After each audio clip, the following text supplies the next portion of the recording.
This property in Kent earns us £56,000 a year in passive income, and today has none of our own money in the deal, so it's pure profit after we've paid all the costs. It's not a single let, they don't earn this much money. It's not some Airbnb that becomes a full-time job to manage it as a business. We didn't spend months trying to buy the house for £1 with some weird lease option agreement. And we didn't send 5,000 letters or something crazy to homeowners to try and find this deal. It's a house of multiple occupancy in one of the best areas of Kent, with stable long-term tenants paying almost £5,000 in rent every single month. And with the right information, you can do something exactly like this even in 2025. In this video, I'm going to walk you through what it cost us to buy and build this property, the running costs, so you know exactly how much of that 56,000 is net profit, what it was valued at after the works, and what we refinanced it for so that we could buy our next deal. And at the end, I'll share with you the full case study of this property and 3 others that we've brought to market so that you can see all of the numbers, the evidence of exactly what we did, and so that you can deploy this HMO strategy into your own business too and make more money, or get started on the right footing without it costing you anything to learn.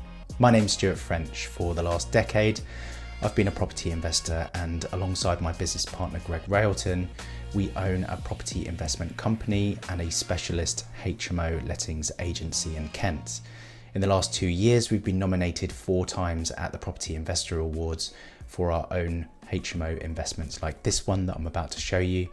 And I'm on a mission to give away all of the lessons and all of the industry secrets I've learned in that time so that you can build your own portfolio, generate hundreds of thousands of pounds in passive income for yourself and your family like we have, without it taking 20 years and being a painful experience. So with that being said, let's dive in. So what is this property and where is it? It's in Kent and it's in Maidstone in Kent. So this property here is our sign just outside. It's a 4-bedroom property, or it was a 4-bedroom property, and we bought it for £198,000. Now this property was being used as an illegal, unlicensed HMO. So there were 5 bedrooms in here, 2 at the top, 2 on the first floor, 1 on the second floor, and this basement. Now the height in this basement was a problem from day one. We couldn't really do anything with it in its current condition, and the ceiling height was around 1.8 meters. So we knew that if we wanted to do anything to this property, then we would have had to have done something down here. And I'll walk you through exactly what we did in just a moment. So let's have a little look around just to familiarize ourselves with how things were. This is the largest bedroom, and you'll see pretty tired condition, pretty uninspiring rental property. 1 bathroom at the rear here. Bedroom here with this kind of nook wardrobe, which wasn't really being used for much. Just very tired looking property. Nothing wrong with it in terms of structurally, but still very uninspiring. But here's what we noticed early on. Now, we always look for properties that are around 5 meters wide, because that gives the scale, the kind of girth or the grunt that you need on these kind of properties to start adding en suites and stuff without having the rooms too small. So the width of this property, if I just pull another quick dimension here, 5.32, and that's massive. So large property, just underutilized. It's got some bedrooms up here, which again on the smaller side, but also you could do a lot more with them. In this market, in the Maidstone market, en suites are an absolute must. You get much higher room rates, they rent a lot quicker, and the vision that we had for this property was for a really nice 6-bed. Property needed a rewire, needed gas central heating. Let's have a look at this kitchen down here. And just needed a lot of TLC.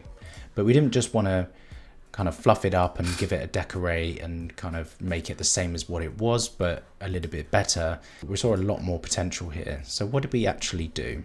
We ended up doubling the value of the property in just the time it took us to do the build. And we did that in a very particular way. Now, property looks lovely, undeniably. It's all en suite. It's had a brand new gas central heating system, it's been rewired, very nice decoration and improvements throughout. This is the kitchen, and it's had a small extension at the rear of the property here. But we haven't just done this for vanity. What we've done is, rather than fluffing up what was there or massively overdeveloping what was there already, overdeveloping the property and trying to add a massive extension or something like that to it, what we realized is that when it comes to a 6-bed, there's a huge opportunity to get a very high leverage ROI on your money quite quickly. And the way that you do that is by making the rooms themselves as high value as possible, both to the tenant and to you, the landlord. But what do I mean by that? HMOs have this awesome quirk to them. Now, if you were to take a row of properties on any street, family homes, single let properties, that kind of thing, you could spend 30, 40, 50,000 pounds extra on a refurbishment, but you wouldn't get 30, 40, 50 grand extra on your valuation. There's a ceiling price to what things are worth. Now, when it comes to HMO, that works slightly differently. With a 7-bed, 8-bed, 9-bed, 10-bed, you can use commercial valuations quite easily. But with a 6-bed, you're in this kind of strange hybrid area, and they actually have a hybrid valuation technique exactly for this. So if you increase the value of the property and you increase the value of the rents, they can give you what's called a hybrid valuation. And that's what we wanted to do here. We wanted to make sure we were tapping into all the things that the Maidstone market wanted. So ensuite rooms, really high finish, in order to get those rents up as high as possible, and then leverage that high rent in order to get a higher valuation. And that's exactly what we did. And in a moment, I'll walk you through exactly what the numbers on this property look like. But first, I want to give you 3 top tips when it comes to doing smaller, say 6-bed HMOs. Number 1 is don't overdevelop it. The amount of times that I see properties that should really be a 6-bed with nice large rooms, ensuite rooms, with lots of space, lots of nice communal area, that become quite pokey 7-beds, and it just makes them way more difficult to rent. You might get a higher commercial valuation on it, but it's going to be a real struggle to keep that property tenanted.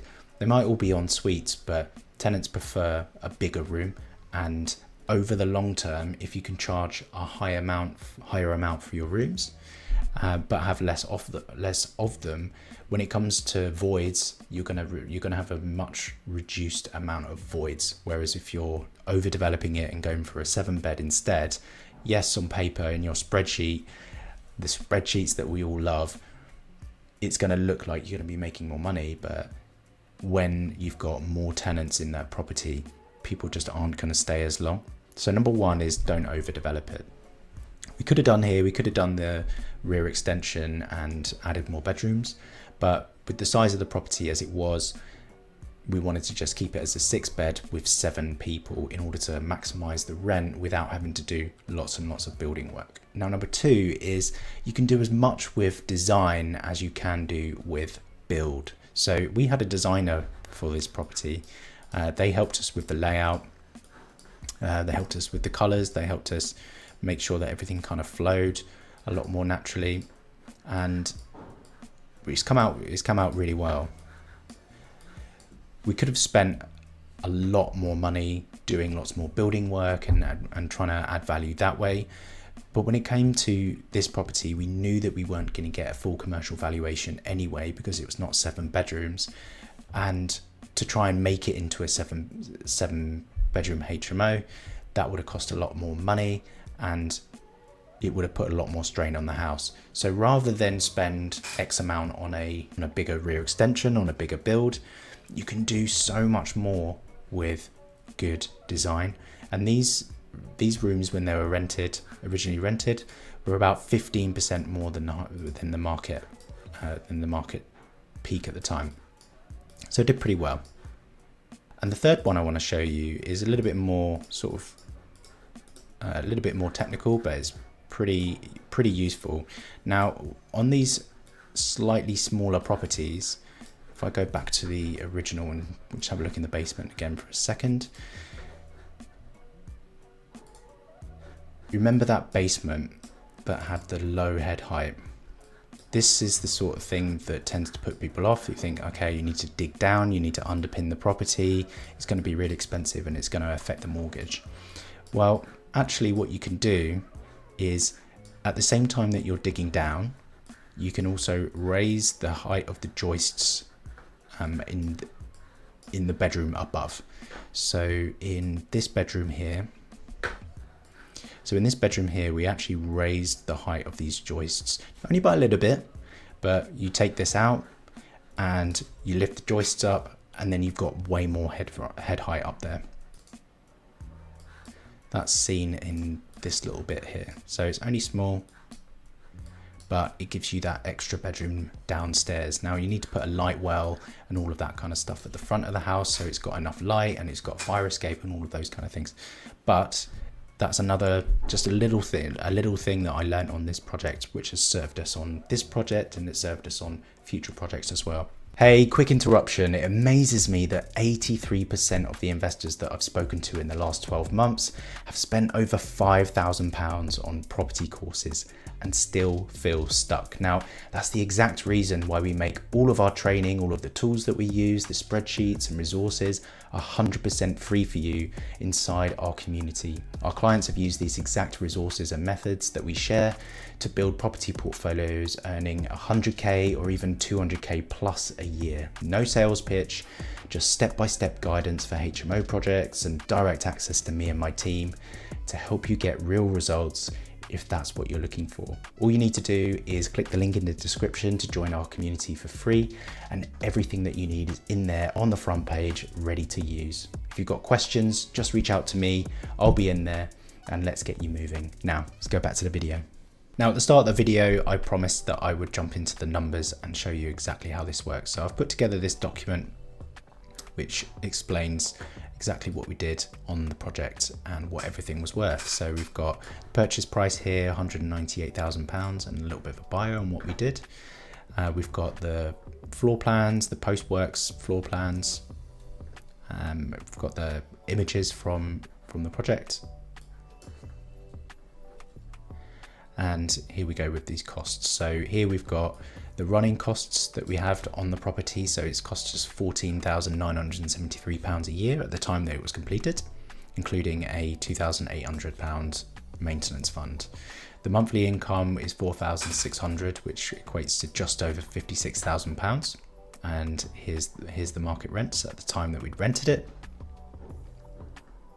Couple of copies of the AST planning decision, some certifications, but this is the stuff that you're going to want to see. So the build costs, we spent 115,000 on the costs on the build, and that included that rear extension, the small rear extension that we did, all of the en-suites, flooring, everything down to plug sockets, paint, all of the designers costs and all of that. Professional and legal fees, acquisition costs, so this is the 198,000 plus the stamp duty at the time, and then the costs that it cost us to refinance. Now the total project cost, we bought the property for 198,000, but with all of the costs involved, all of the build costs was 374,000, and we managed to refinance it with a market valuation of 435,000. So we more than doubled the value of the property in the time that it took us to do this project, which left us with £48,000 left in the deal and a net cash flow. So every single year, a net cash flow of £30,000, just under, and a return on investment of 62%. Now, you're probably looking at this thinking 3.49% mortgage rates are much higher now, but this is the final part of what I want to say in this video. Lots of investors talk about, oh, I feel like I've missed the boat. I feel like I've missed the low mortgage interest thing. HMO doesn't work anymore, or buy to let doesn't work anymore. And on the buy to let side, for sure, at the moment, things just aren't working out. But when it comes to investing in general, the one thing that I kind of hang my hat on is that you've never missed the boat. Now, interest rates are a little bit higher now, but we've already got all of our money out of this deal. So it doesn't really matter what the interest rate goes to, because our money has now come out of this deal and is now in the next deal doing that one. So as long as this cash flows really well, which it does, which it still does, even today in the high interest rate environment that we're in right now, this still cash flows incredibly well. So you're making over $2,000 a month profit, plus you've got 330,000 to put towards your next project, which is exactly what we did. Now consider this: if you're thinking about missing the boat on the mortgage interest and you're waiting for mortgage interest rates to come down so that you can start investing or start growing your portfolio or building generational wealth, then what tends to happen is once the interest rate comes down, something else changes. And there's been some big changes in the market recently. So Maidstone's new SPD, or the Renters' Rights Bill, or planning law changes. Things just tend to change as and when they go. Now, to help you out, I've turned this and 3 other large HMO projects that we've completed into a free resource, and I've put it in the Kent HMO Alliance. So make sure you grab that. And if you want to see the next property we went on to buy immediately after this one, with the capital that we released in this one, click here, and I'll see you in the next one.